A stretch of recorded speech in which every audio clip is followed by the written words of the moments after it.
नमस्कार। आज हम बात करने वाले हैं 1952 की एक ऐसी जबरदस्त किताब के बारे में जो सेल्फ हेल्प मूवमेंट का एक मजबूत पिलर बन गई। यह हमें सिखाती है कि असली शक्ति हमारी सोच में ही छिपी है।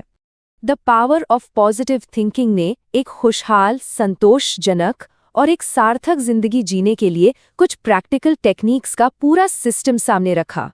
ये सिर्फ एक किताब नहीं थी, समझिए एक आंदोलन की शुरुआत थी। देखिए, हम सबने कभी ना कभी ऐसा महसूस किया है कि नहीं?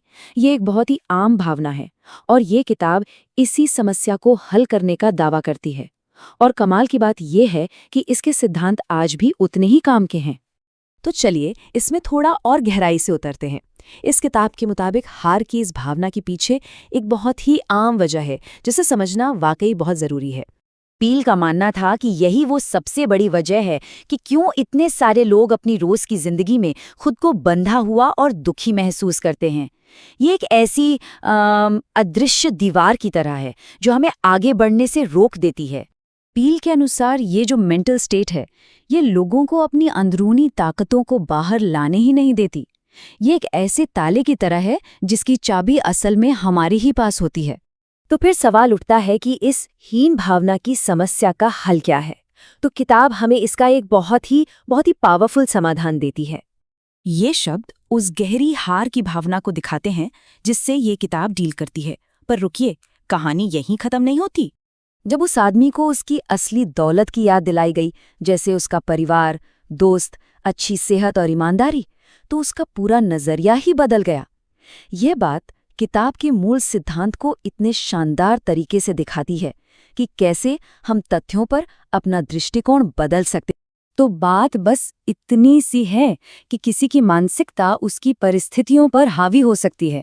ये सिर्फ अच्छा सोचने के बारे में नहीं है, बल्कि अपनी सोच को एक शक्तिशाली हथियार की तरह इस्तेमाल करने के बारे में है। चलिए आगे बढ़ते हैं और देखते हैं कि ये सब होता कैसे है। एक बार जब खुद पर विश्वास बन जाता है तो उस पॉजिटिव माइंडसेट को बनाए रखने के लिए रोज प्रैक्टिस की जरूरत होती है। अब ये स्लाइड देखिए, ये कितनी अच्छी तरह से दिखाती है कि बाहरी दुनिया का शोर हमारी अंदर की शांति को कैसे प्रभावित करता है। एक तरफ है चिंता और दूसरी तरफ है सुकून, और चुनना हमें है। ये किताब की मेंटल पीस पाने और उसे बनाए रखने की मेन टेक्निक है। इसे आप एक तरह की मेंटल क्लीनिंग समझ सकते हैं, जिसे हमें हर रोज करने की जरूरत है।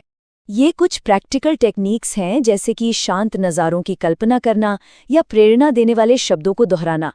किताब मन को पॉजिटिव चीज़ों से फिर से भरने के लिए ये सब करने को कहती है। मतलब ये सिर्फ सोचने के बारे में नहीं है, ये करने के बारे में है। अच्छा, अब कुछ और ठोस एक्शन लेने लायक तरीकों और एफर्मेशंस पर ध्यान देते हैं जो किताब में दिए गए हैं। किताब में एक ट्रैवलिंग सेल्समैन का एक बहुत ही बढ़िया किस्सा है, जिसने अपनी कार के डैशबोर्ड पर ऐसे पॉजिटिव विचार चिपका लिए थे।